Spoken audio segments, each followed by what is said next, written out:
牛眼通灵。这故事来自一位听众所提供的，谢谢分享。很多灵异故事里都提到牛眼泪可以通灵见鬼，起初我还只是把这个说法当成故事中虚构的传说，可这趟回来听亲戚一个婶子聊起他几年前的一段亲身经历时，才知道此说并非空穴来风，全无根据的。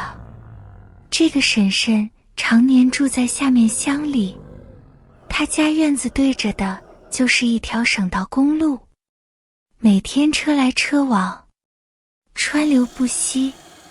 大概3年前，婶婶牵着家里的老黄牛去后山放牛。清早出门时，牛还好好的，一切如常。等她忙完地里的活计，快到晌午时，牵着老黄牛慢悠悠地往家走。路过省道公路边时，黄牛说什么也不肯往前走了。婶婶一头雾水，感到非常费解。她前后左右查看了一番，时近中午，家家户户炊烟袅袅，土路上去迹无人，并没有任何异常情况。再回去牵牛，老黄牛还是止步不前，任他怎么拖拽拉扯，就是不往前挪一步。牛脾气，牛脾气，这牛犯起犟来可真不是盖的。婶婶气急败坏地抽了老黄牛2鞭子。这时他发觉老黄牛那双明亮清澈、琉璃球般的大眼睛里竟蒙着一层泪水，目光中溢满了恐惧，仿佛正面对着什么极端恐怖骇异的景象。这么一来，婶婶也被牛的眼神给吓毛了。她牵着老黄牛改走了一条绕远的路线回家。就在当天夜里，婶婶起夜后觉得卧室里有点闷热，便走到窗口，一把推开了窗户。眼前的景象简直让她目瞪口呆，以为自己还在梦中。窗外一清如水的夜色里，竟星星点点飘满了颤动的火把，那队伍蜿蜒于里，竟一眼望不到头。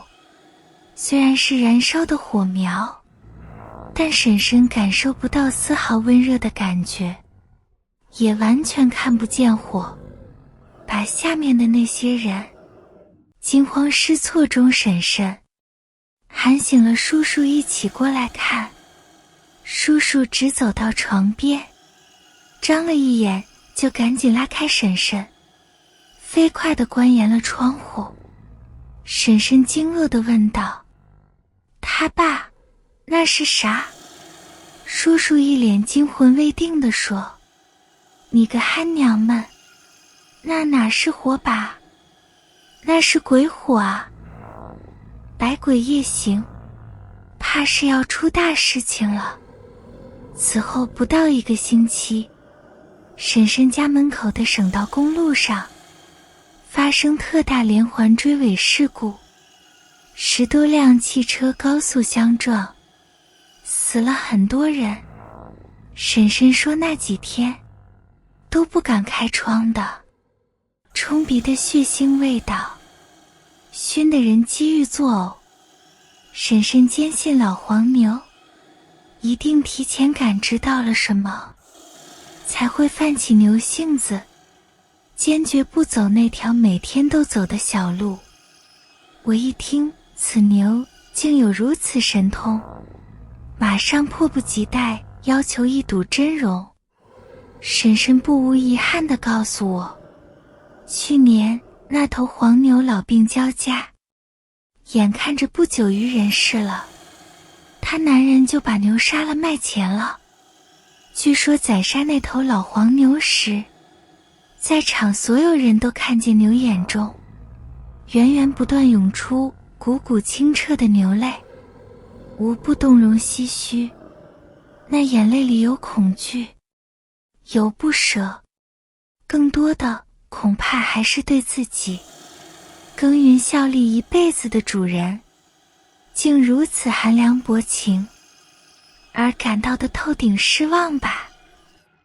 其实万物众生都有自己独特的灵气，很多时候甚至可能动物在感受异界灵体时比人类还更敏感精确，并且还管保不会泄露天机。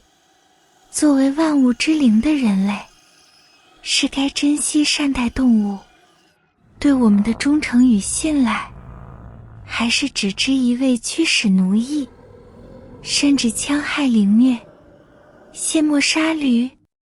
种因必结果，三思而后行啊！请订阅并发布通知。如果您有类似的经历，欢迎评论并分享您的经历。